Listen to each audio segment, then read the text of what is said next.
Today, as we do on the first Thursday of every month, we open my book, Eating an Elephant, Write Your Life One Bite at a Time, and see what we can find inside. In the Life Writers vlog, we've already looked at 23 bites of the elephant, but we still have lots to go. Eating an Elephant includes 200 bites of writing wisdom.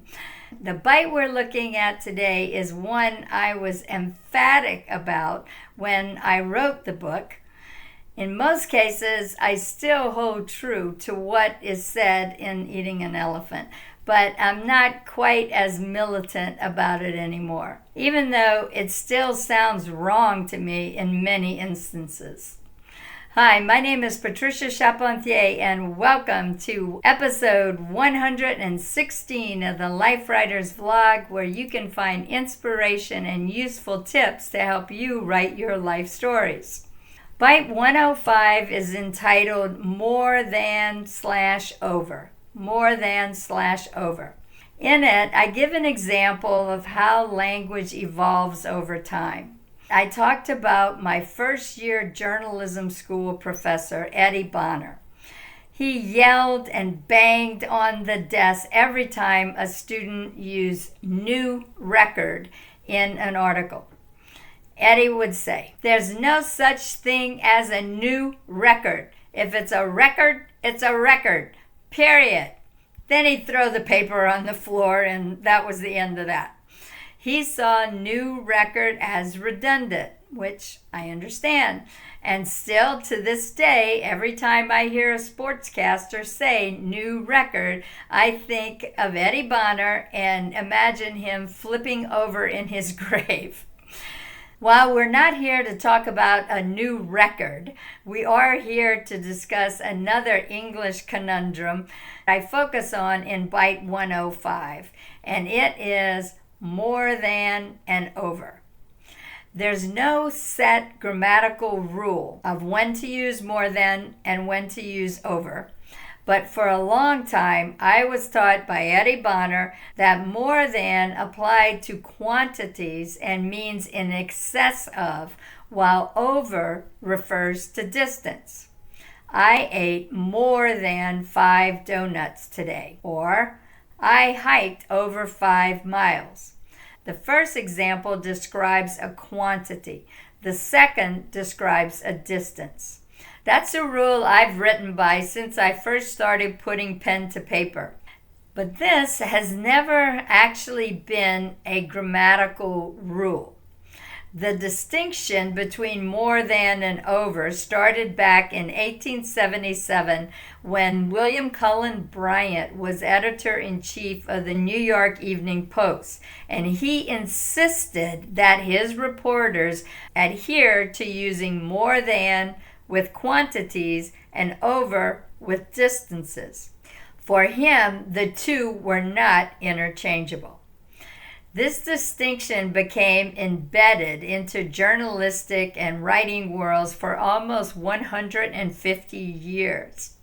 In 2014, the Associated Press took a stand on the issue in its AP style book released that same year.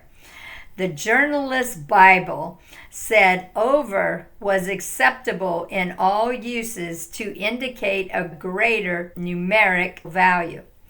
AP also said the change was made because it had become common practice to use more than and over interchangeably. An abomination, many of my journalism and writing professors would say.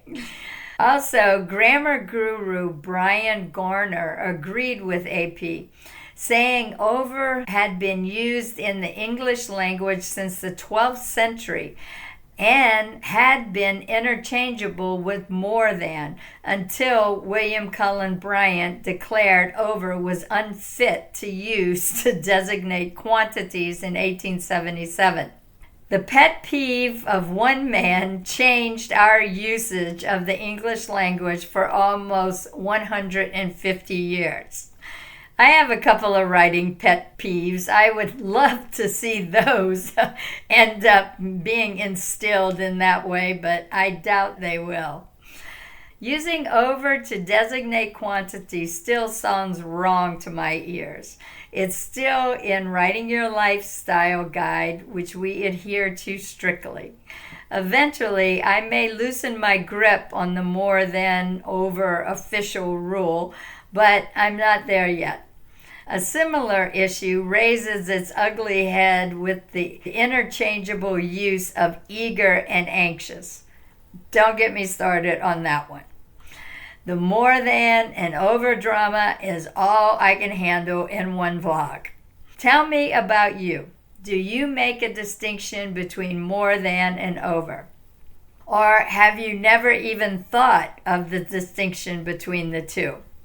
Do you usually reach for more than or over most often?